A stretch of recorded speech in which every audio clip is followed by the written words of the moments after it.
کہ کس طرح سے یہ تحریک اور قوم کو نقصان پہنچا رہے ہیں۔ تو کل بروز اتوار یہ کورنگی میں جیسا اس کورنگی میں کہ جہاں کے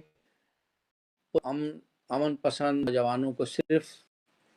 اپنی وفا کا اظہار کرنے کے لیے جو انہوں نے ریلی نکالی تھی، اس پہ کس طرح سے انہوں نے گرفتاریاں کر کے ان کو مخبریاں کر کے ان کو گرفتار کروایا، لاپتہ کروایا، ٹارچر کروایا ان کے اوپر، ماؤں بہنوں تک پر بھی۔ اس کورنگی میں کل یہ جلسہ کر رہے ہیں، تو کورنگی کے عوام سے ہم یہی کریں گے اپیل کہ وہ ان کے اس جلسے کا بھی بائیکاٹ کریں اور ان کو مسترد کریں، بالکل ان کا جو مہاجر دشمن کردار ہے